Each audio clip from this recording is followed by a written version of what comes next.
আসসালামু আলাইকুম ভিউয়ার্স, আমি আজ প্রায় মাস 3 হলে আমি এখানকার ভিডিও তৈরি করছি এই সিধুলি ধারাবাহিক গুরদাসপুর নাটোরের।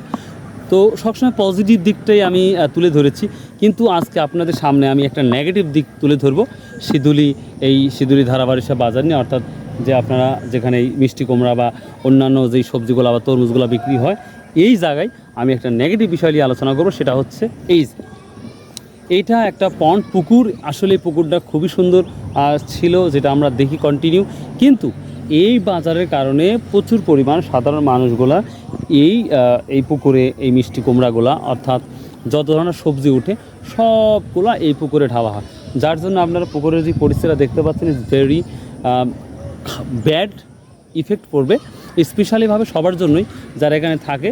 আর আপনারা জানেন এখানে প্রাইমারি স্কুল আছে, আপনারা দেখতে পাচ্ছেন এটা প্রাইমারি স্কুল, আর অপর সাইডে আছে মাদ্রাসা অ্যান্ড অপর সাইডে আছে হাই স্কুল।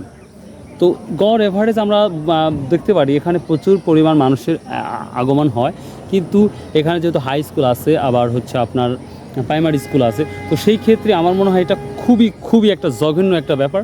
সো আমি অবশ্যই আমার ভিডিওগুলো যারা সিধুলি বাজারের মানুষ যারা দেখেন বা সিধুলির কর্মকর্তা বা আমি চেয়ারম্যানকেও আমি রিকোয়েস্ট করব যে স্যার, অনুরোধ, এখানে যদি একটা পদক্ষেপ নিতে পারেন তাহলে সব থেকে বেটার হয় এবং আপনার প্রতি সবাই শ্রদ্ধাশীল থাকবে।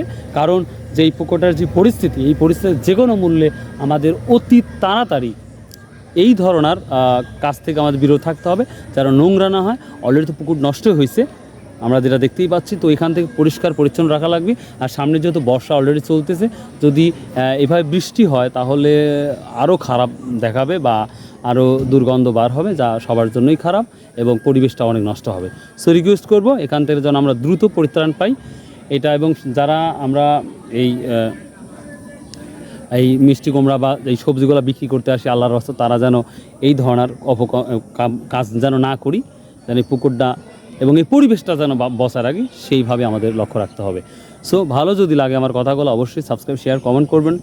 আর যদি কারো খারাপ লেগে থাকে অবশ্যই ভাই আল্লাহর রাস্তায় মাফ করে দেবেন। ভালো থাকুন, সুস্থ থাকুন। আসসালামু আলাইকুম রহমতুল্লাহ।